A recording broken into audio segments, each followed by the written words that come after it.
And we know that God is using the internet in these times to reach out where we cannot go physically. और हम जानते हैं कि परमेश्वर इस समय इंटरनेट का भी इस्तेमाल कर रहा है ताकि हम लोग जिन तक नहीं पहुंच सकते वहां तक पहुंच पाए। Through our website, you can go to all our channels and receive all the teachings that God is giving us. और हमारे इस वेबसाइट के द्वारा आप हमारे सभी चैनल्स में और हर एक उन जगह पर जहां पर हम प्रचार करते हैं आप भेंट ले सकते हैं। And we will also start now giving also teachings in Spanish. और अभी हमने स्पेनिश भाषा में भी शिक्षा देना शुरू किया है।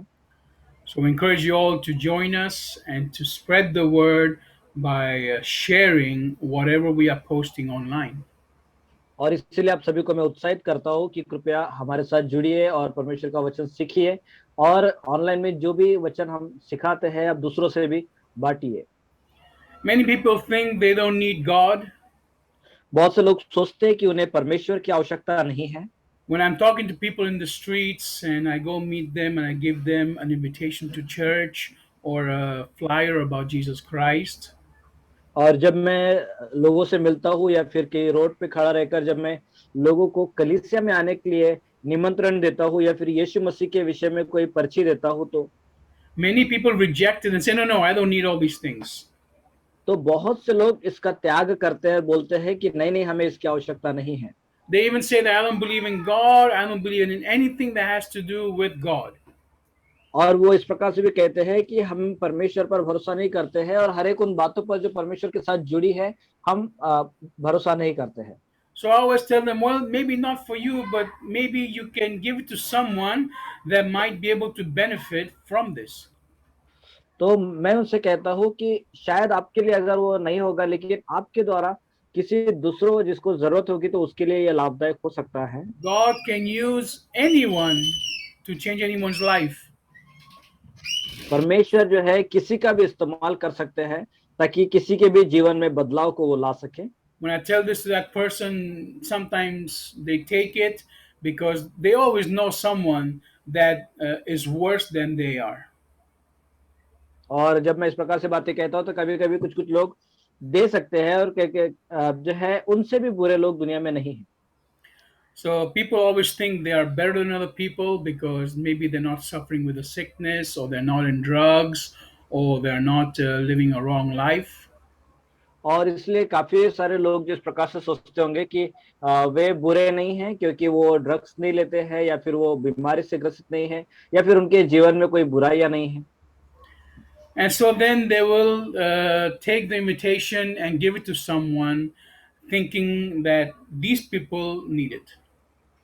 तो इसीलिए वे इस निमंत्रण को लेते हैं ताकि दूसरों को वो दे और ये सोचकर कि शायद उन्हें उसकी आवश्यकता हो। So then we have to understand that Christ said that he did not come for the ones that were well, but for the ones that knew that they are sick. और इसीलिए हमें ये बात भी समझनी बहुत जरूरी है जहां पर मसीह ने कहा है कि जो अच्छे हैं उनके लिए मसीह नहीं आया है लेकिन मतलब वैध नहीं है लेकिन उनके लिए जो जो बीमार है। Now you can see behind me there's a guitar hanging. That's why there's a stick coming out of my head. और यहाँ पर पीछे आप देख सकते हैं कि ये गिटार है मेरे पीछे इसलिए वहां से कुछ एक तार है जो मेरे सिर के ऊपर आपको दिख रहा होगा। So there's no problem with my head. It is just we are in a friend's house right now doing the live church service. और इसीलिए जो है कोई मेरे सर के साथ कोई बुराई नहीं है, मैं अपने मित्र के घर में हूँ और वहां से यहाँ पर यह प्रार्थना सभा कर रहा हूँ। So we want to continue where we left off last time I brought the message of the Lord. और पिछले समय जब मैं परमेश्वर का वचन में ला रहा था और जहां पर हम लोग रुके थे वहां से मैं फिर से आगे लगातार चलना चाहता हूँ संदेश में। We spoke about God's definition of blessings. और हम लोग जो है सुन रहे थे परमेश्वर की आशीषों के विषय में परिभाषा। Because the definition of blessing that God has might be very, very different from the definition you have. क्योंकि परमेश्वर के पास जो आशीषों की परिभाषा है वो शायद हो सकता है जो परिभाषा आपके पास हो उससे वो भिन्न है। Actually, let me say that again in a different way. Probably what you think of a blessing is might be the same thing that God thinks as a blessing. और मैं इसको एक दूसरे रूप से बता सकता हूँ कि हो सकता है कि परमेश्वर की आशीष है आप इस प्रकार से सोचते होंगे जैसे परमेश्वर सोचते हैं, They might be the same thing, but the way you use them and why you use them will be completely different. लेकिन जो जिस प्रकार से आप उसका इस्तेमाल करते हो वह इस्तेमाल करने का तरीका पूरी रीति से भिन्न हो। We spoke last time and we showed through the Word of God that the reason God blesses you is not only for you. और पिछले बार जब हम लोग पढ़ाई कर रहे थे तो हमने सुना है कि इसका कारण कि परमेश्वर जब आपको आशीष करता है वो इसीलिए नहीं कि ताकि वो आपको ही आशीष करे, Everything God gives you is for His kingdom. लेकिन हर एक बात जो परमेश्वर आपको देता है तो वह उसके राज्य के लिए वो देता है It is for His people. और वह वो उसके लोगों के लिए देता है It is for His will to be done on earth. और यह उसकी इच्छा है जो स्वर्गीय है जो पृथ्वी पर वो पूरा करता है।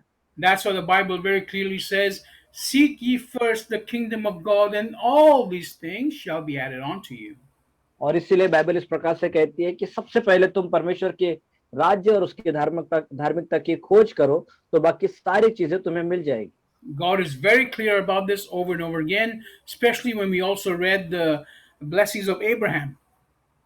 और परमेश्वर अपने वचन के विषय में बहुत ही ज्यादा वफादार है और विशेष करके जब हम लोग अब्राहम के जीवन के विषय में कहते हैं या उसकी आशीषों के विषय में सोचते हैं तो उसमें भी In that verse in Genesis chapter 12, where it talks about the blessing of Abraham, it gives a list of blessings and then it says, so that you can be a blessing to others. और जैसे हम देखते हैं उत्पत्ति के 12वें अध्याय में जहां पर आशीषों की एक बड़ी सूची दी गई है और वहां पर इस प्रकार से कहता है कि ताकि वह आपको आशीष दे ताकि आप जो है दूसरों के लिए भी आशीष का कारण बन पाओ। And these blessings are not only physical blessings, but they're actual spiritual blessings. और यह जो आशीष है वह शारीरिक आशीष नहीं है लेकिन वह आत्मिक आशीष है। When we focus on the spiritual blessings of God, all the natural things we need will become real for us. और जब हम लोग परमेश्वर की आत्मिक आशीषों पर भरोसा करते हैं उस पर ध्यान देते हैं तो वे जो आत्मिक आशीष है वो हमारे जीवन में व्यवहारिक आशीषों के रूप में बदल कर आती है। And it says God will bless us, and God has prepared us to be bountiful in good works. और यह इस प्रकार से है कि परमेश्वर हमको आशीष करता है और परमेश्वर हमें इस प्रकार से बनाता है ताकि हम उसके वचन की बहुतायत से भर जाए। So it's not only for us to do physical work, it's us for also be abundant in spiritual work. तो यह जो है सिर्फ शारीरिक तौर से या फिर शारीरिक कार्यों के साथ जुड़ा हुआ नहीं है लेकिन उसके आत्मिक कार्यों से भी आत्मिकता की भरपूरी से जुड़ा हुआ है। What do you prefer, having a big house or having the spiritual authority to pray for your son and heal him? और आप अगर मैं आपको यह चुनाव दूं तो दो में से आप क्या रखना पसंद करेंगे, बड़ा घर या फिर एक ऐसा अधिकार जिसके द्वारा आप अपने संतान को चंगाई दे सकते हो। When we focus in the spiritual things of God, we will have spiritual power. और जब हम लोग परमेश्वर की आत्मिक बातों पर ध्यान देते हैं तब हमारे जीवन में परमेश्वर का आत्मिक सामर्थ्य होता है। And when we have spiritual power, the natural things will bow down to the spiritual. और जब हमारे पास आत्मिक सामर्थ्य होता है तो जो निसर्ग की ओर से दिया हुआ जो व्यवहारिक सामर्थ्य है वो हमारे सामर्थ्य के सामने झुक जाता है। And even if in the natural things go completely against you, because you have spiritual power, you can change it around. और आपके आत्मिक सामर्थ्य की वजह से अगर स्वाभाविक सामर्थ्य आपके विरोध में भी चला जाए तो भी वह उसमें आप बदलाव को ला सकते हो। Because you have spiritual power and authority. यह इसलिए क्योंकि आपके पास आत्मिक सामर्थ्य और अधिकार है। This is true blessings from God. और यही सच्ची आशीष है परमेश्वर की ओर से। God does not consider a blessing for you to have one meal properly for one day. और परमेश्वर ने इस प्रकार की आशीष आपके लिए नहीं रखी है कि एक दिन के लिए सिर्फ एक ही भोजन वो आपको दे। No, God's blessings is He has prepared a table of meals every day in front of your enemies. और लेकिन परमेश्वर ने आपके लिए जो है एक बड़ा मेज तैयार कर दिया है हर दिन आपके शत्रुओं के सामने। So God does not think small. You also don't need to think small anymore. और परमेश्वर आपके लिए छोटा विचार नहीं रखते हैं, इसलिए आप भी कभी भी अपने लिए छोटा विचार ना रखें। The only way you can think big is when you can think beyond the natural into the spiritual. और एक ही तरीका है जिससे आप बड़ी बड़ी सोच रख सको, वो यही है कि जब आप आत्मिक बातों में स्वाभाविकता से भी ज्यादा बड़ा सोच या विचार रखो तब। Now, last time I preached, I said that we were praying for 1 million followers. और पिछले बार मैंने जब प्रचार कर रहा था तो मैंने बोला कि मैं 1 लाख फॉलोअर्स के लिए मैं कोशिश कर रहा हूँ। We want 1 million followers to be following Karma to Christ Ministries and receiving God's word. और हमें जो है 1 लाख फॉलोअर्स चाहिए जो कर्मा टू क्राइस्ट मिनिस्ट्री में हमारे साथ जुड़कर परमेश्वर का वचन ग्रहण करेंगे। We are praying for hundreds of disciples that will help us with the ministry around the whole world. और हम जो है सैकड़ों प्रभु के चेलों को ढूंढ रहे हैं ताकि वे हमको मदद करें, ताकि परमेश्वर का वचन प्रचार करने में हमारी वो सहायता कर सके संसार We भर। want to be in every country we can through this internet media. और जो है हम संपूर्ण संसार भर में हम इस इंटरनेट मीडिया के द्वारा पहुंच सकते हैं। But now, if I look at the physical stuff and how many people are actually following us, it would be crazy for me to think that can ever happen. और लेकिन अगर शारीरिक तौर से या शारीरिक आंखों से अगर देखो कि कितने लोग हमें हमें फॉलो कर रहे हैं, तो उसके हिसाब से जो है यह एक पागलपन सा दिखाई देता है।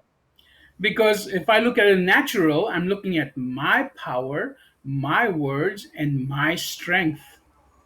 क्योंकि जब मैं स्वाभाविकता से देखता हूँ तो मैं अपनी आंखें या अपना सामर्थ्य या फिर अपना जो बल है उसको ही देखता हूँ। But when I look at it spiritually, I know it is the power of God that can change everything around.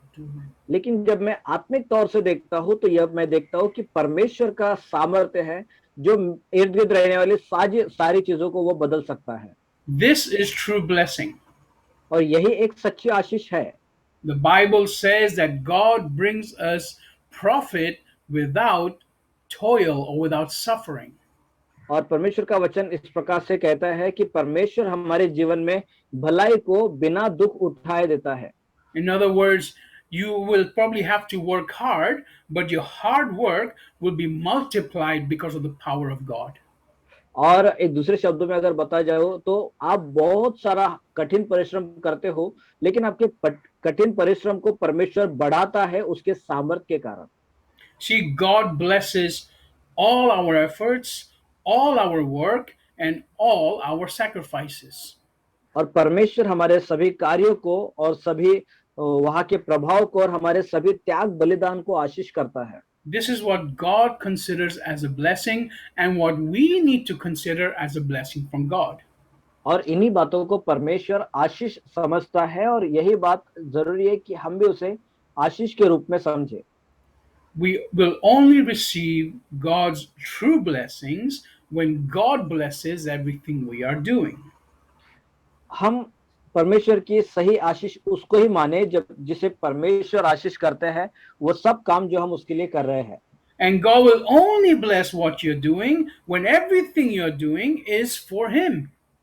और परमेश्वर आपके हर एक कार्यों को आशीष करते हैं, उन कार्यों को जो आप उसके लिए करते हो। When everything He has given you, you know, belongs to Him. और हर एक बात जो आपको परमेश्वर देता है, आप जानते हो कि यह उसकी है। If God says give it up, can you give it up? जब परमेश्वर कहता है कि उसको छोड़ दो तो आप छोड़ दो। If God says get up and move, can you move? जब परमेश्वर कहता है कि तुम उठो और चलो तो आपका काम है कि आप चलो। Only then you will know it is a blessing from God. तब ही आप जान पाओगे कि यह परमेश्वर की ओर से आशीष है। Because God gives and God takes away. क्योंकि यह परमेश्वर है जो देता है और लेता भी है। If you think anything is of yours to keep, you are not holding God's blessing. और यदि आप सोचते हो कि कोई चीज है बुरी है, जो परमेश्वर की ओर से नहीं है, तो यह परमेश्वर की आशीष नहीं है आपके लिए। Let's go to Hebrews chapter 6. आइए हम लोग बढ़ेंगे इब्रानियों उसके 6वें अध्याय की ओर। Here we see about how God blesses us. Hebrews chapter 6, verse 7. हम लोग देखेंगे कि कैसे परमेश्वर हमें आशीष करता है। इब्रानियों 6वां अध्याय वचन 7।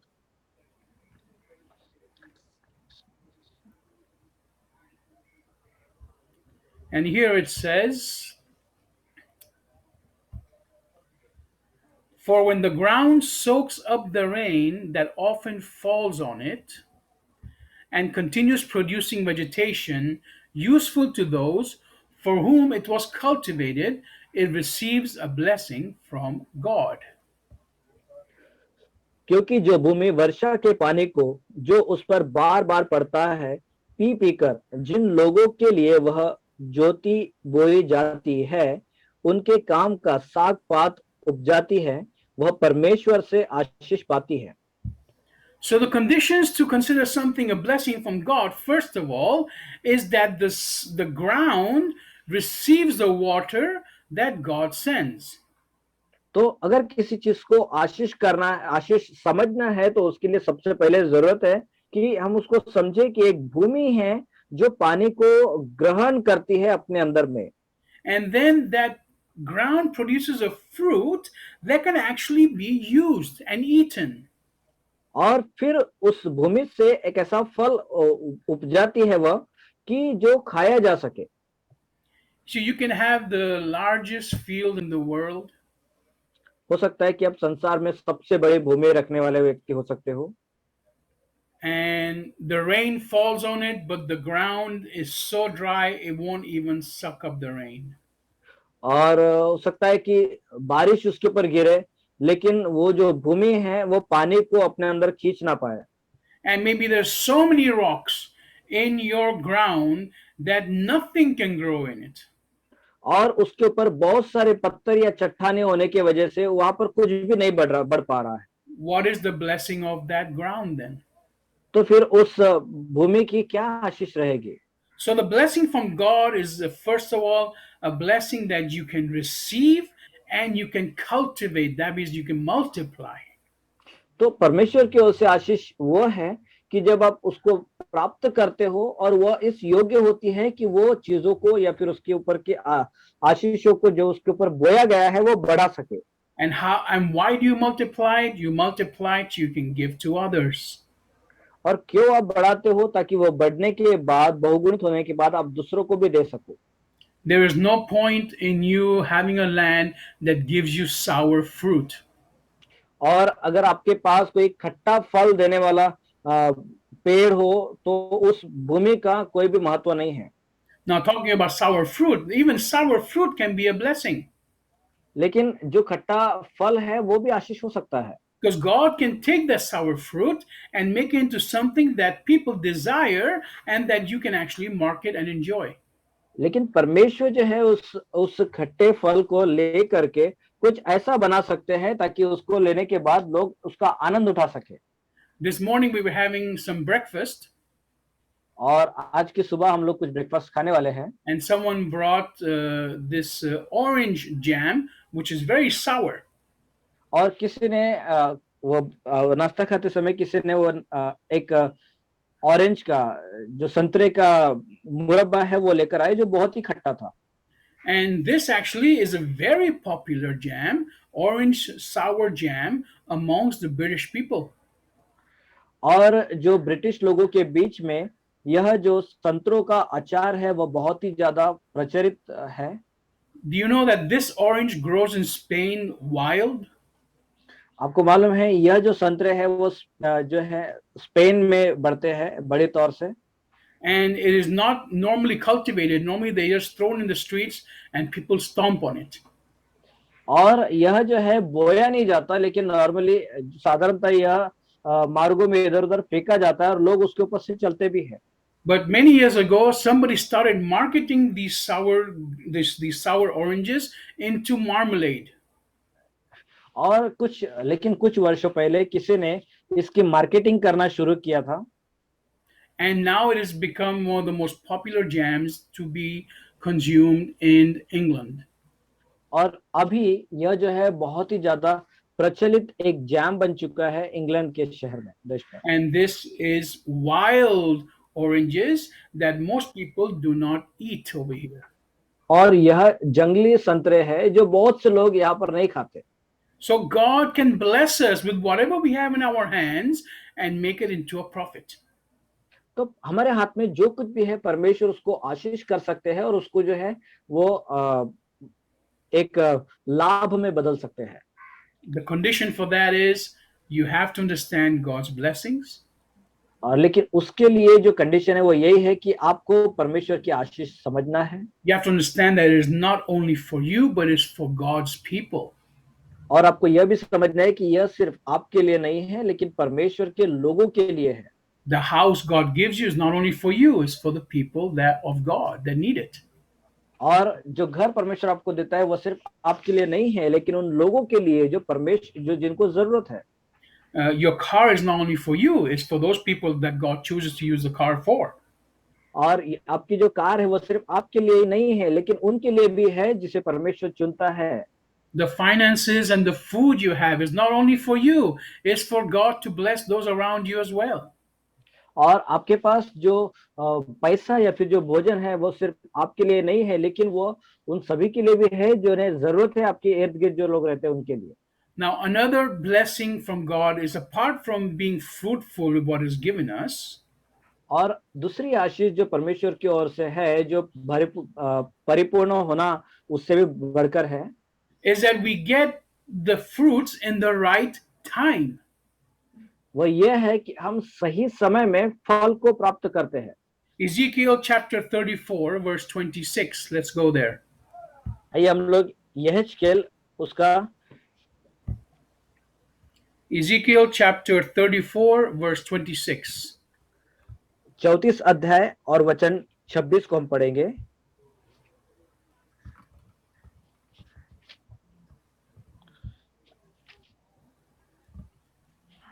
And it says the following.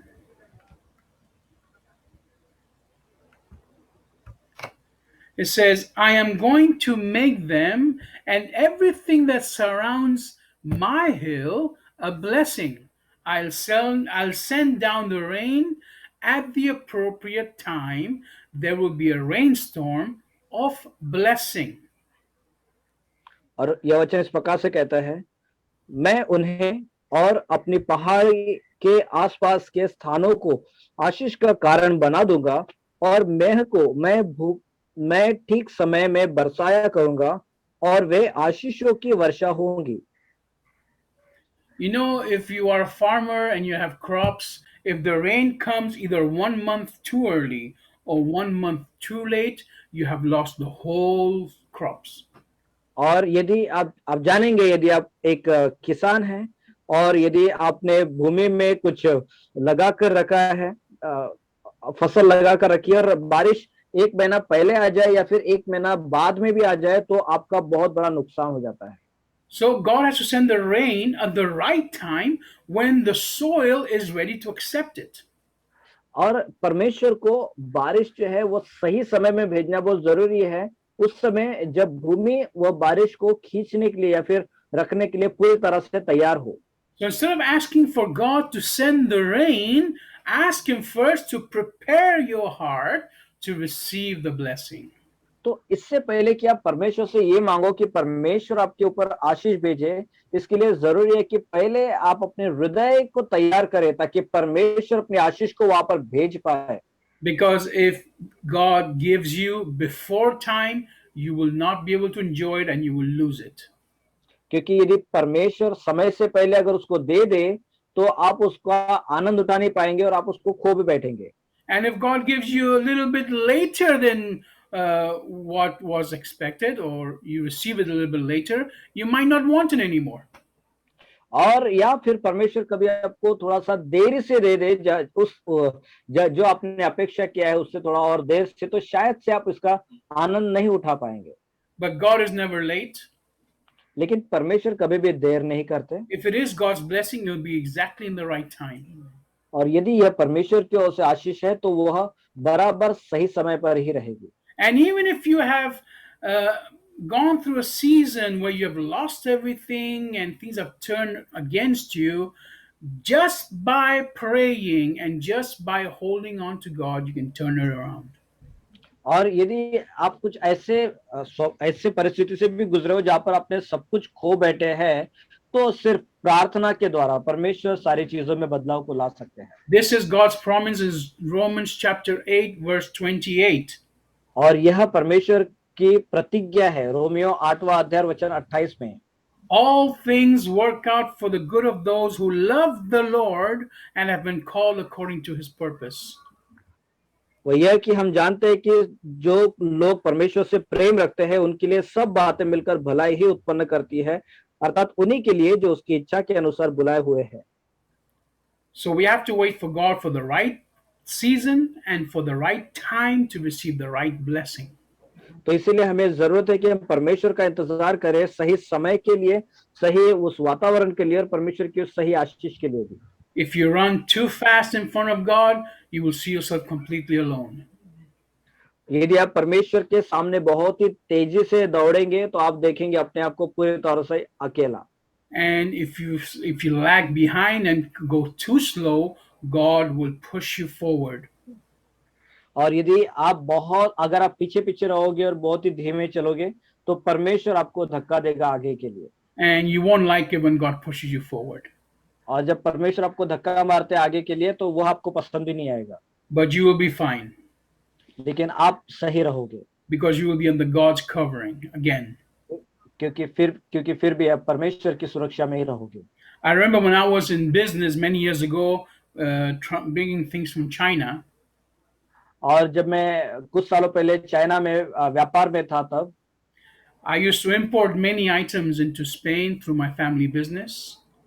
और हमारे फैमिली बिजनेस के द्वारा मैं हमारे स्पेन में बहुत सारी चीजों को लाया करता था वहां से। And sometimes we would import things that were new, but they were too early for the market.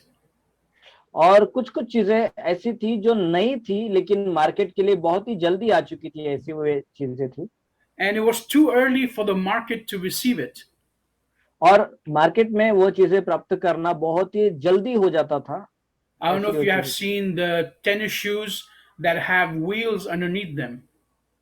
और मुझे नहीं पता कि आपने ऐसे उन जूतों को देखा होगा जिसके नीचे में छोटे चक्के भी हुआ करते थे। There's these tennis shoes that you press a button and these wheels pop out from the bottom, and all the youth are using it, and it's very popular and it's sold everywhere. और वे जूते जो जिसका एक button दबाना होता था जिसको आप प्रेस करने के द्वारा आप आगे चलोगे और बहुत से जवान लोग इसका इस्तेमाल करते हैं, बहुत ही उसको एंजॉय भी करते थे। We had brought those shoes 2 years before they became fashion. और यह फैशन बनने के 2 साल पहले ही हमने वो जूते मार्केट में लेकर आए थे। Nobody wanted it. At the end, we had to basically give it away for free and lose a lot of money. तो कोई भी उसको नहीं लेते थे और हमें ऐसा करना पड़ा कि मुफ्त में वो लोगों को दे देना पड़ा और हमने बहुत से पैसे खो भी बैठे उसके लिए। And then there were other items. For example, in Spain, there came a law that every car had to have an emergency triangle that reflects in the night. और फिर उसके बाद स्पेन में इस प्रकार से एक आदेश दिया गया था कि सभी के कारों में एक इमरजेंसी ट्रायंगल का वो चित्र होना चाहिए। That was by law. और यह एक नियम के तौर पर दिया गया था। And we brought it right on time. और उस बात को हमने सही समय पर लेकर आए थे। And we sold everything that was coming in before even it came into Spain. और यह बात जो है स्पेन में होने से पहले हमने लाया था, इसके लिए वो सारी चीजें बिक गई थी बराबर से। People were paying us in advance to book whatever was even not in Spain yet. और लोग हमको पैसा दे रहे थे इसके लिए भी ताकि हम लोग बुक कर दे वो चीजों को जो स्पेन में अभी तक नहीं भी आई है। People that owed us money paid us back so they could buy from us this item. और लोगों ने हमको पहले से पैसा देकर रखा था ताकि हम लोग इसको खरीद कर रख सके उनके लिए। So here we see a difference of God's blessing and the blessing in the right time, how it works. और यहाँ पर हम देखते हैं परमेश्वर की आशीषों की भिन्नता और परमेश्वर का आशीष इन सही समय पर किस प्रकार से कार्य करता है। So we have to wait on God. We have to believe that He's going to bless us, and we have to receive it in His time. तो हमें परमेश्वर का इंतजार करना जरूरी है। हमें इस बात पर विश्वास करने की आवश्यकता है कि परमेश्वर हमें आशीष करेगा उसके सही समय पर। Let's read a couple more verses so we can finalize this point. तो आइए हम लोग वचनों की ओर देखेंगे ताकि हम इस पॉइंट को भी समझ पाए। Psalms chapter 1 verse 3. और भजन संहिता पहला अध्याय और वचन 1। Psalms chapter 1 verse 3. भजन संहिता 1 वचन 3। This is what God says about those that love to hear God's voice and to obey His instructions. और यह वचन उनके लिए जो परमेश्वर की आवाज से प्रेम रखते हैं और उसके सूचनाओं को, उसके निर्देश को पालन करने से प्रेम करते हैं। If you spend day and night reading God's word and loving to hear His word, this is what will happen to you. और यदि आप दिन और रात उसके वचन के साथ समय बिताओगे और उसके वचन से प्रेम में होने वाली है। In verse 2 it says, but he delights in the Lord's instruction and meditates in his instruction day and night. और वचन 2 इस प्रकार से कहता है, परंतु वह तो यहोवा और उसकी व्यवस्था पर रात दिन ध्यान करते रहता है। It says he will be like a tree planted by streams of water, yielding its fruit in its season, and whose leaf does not wither. He will prosper in everything he does. वृक्ष के समान है जो बहती नालियों के किनारे लगाया गया है और अपने ऋतु में कभी मुरझाते नहीं, इसलिए जो कुछ वह पुरुष करे वह सफल होता है। I love that last part. He will prosper in everything he does. और मुझे यह है जो कहता है कि इसलिए जो कुछ भी वह पुरुष करे वह सफल होता है। He will be planted like a tree by streams of water. It means he will always have everything he needs. समान होगा जो बहते नालियों के किनारे लगाया है, जिसका उस व्यक्ति के पास हर एक वो चीजें होगी जो उसको आवश्यकता है। And then it says yielding its fruit in its season, means in the right time. और यह अपनी ऋतु में फल लाता है, मतलब उसको सही समय पर आशीष मिलती है। And then whose leaf does not wither. और फिर कहता है कि जिस नहीं, means that nothing of you will be lost. जिसका अर्थ यह है कि भी चीज खोएगी नहीं। Yesterday I was walking in the streets and I saw this huge beautiful tree. और एक दिन ऐसा हुआ कि मैं मार्ग से चल, बहुत बड़ा बहुत ही सुंदर सा पेड़ देखा। It was very very green, very strong green color. और वह बहुत ही ज्यादा गहरा हरा। And but there was one branch that was completely brown and completely dry. के अंदर एक टहनी थी जो पूरी तरह से जो है वो से सूख चुकी थी। It was burnt up by the sun completely. और सूरज के द्वारा वो पूरी तरह। Now this was the same tree with the same roots. एक पेड़ है, उसका जड़ भी एक ही है। It received the same amount of water and the same amount of sunlight. और उनको जो है एक समान पानी और एक समान। But there was that one branch that was completely dead. लेकिन फिर भी उनमें एक ऐसी टहनी थी जो। There we see that this is not God's blessing. और यहाँ पर हम देख पाते हैं कि यह परमेश्वर की ओर से आशीष नहीं है। that branch needs to be cut off because it is not depending correctly on the tree. उस टहनी को कट जाने की आवश्यकता है क्योंकि टहनी पेड़ पर पूरी तरह से निर्भर नहीं है।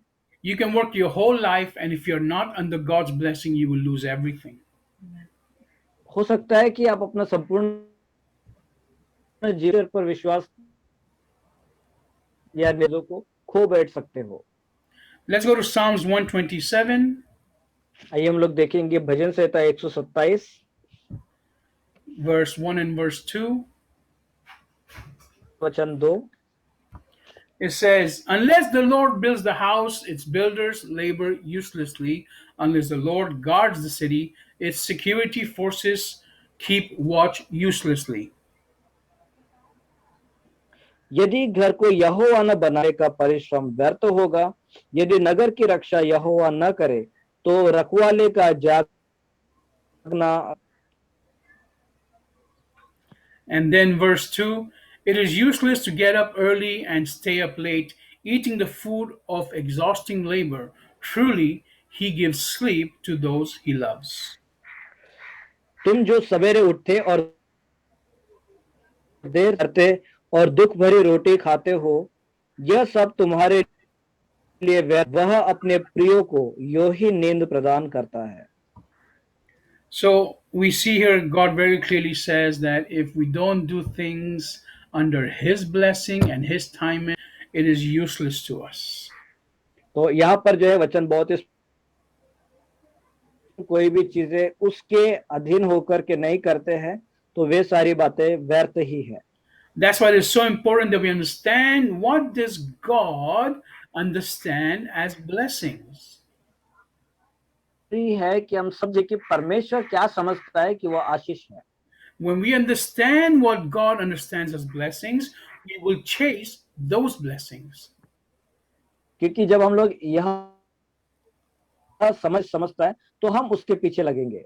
Because when we understand that the blessings of God are not only physical, but first spiritual, we will chase the spiritual things. तो ये समझते हैं कि परमेश्वर की आशीष शारीरिक नहीं लेकिन आत्मिक है, तो जाएंगे। That's why the Bible clearly says, what does it profit a man to gain the world but lose his soul?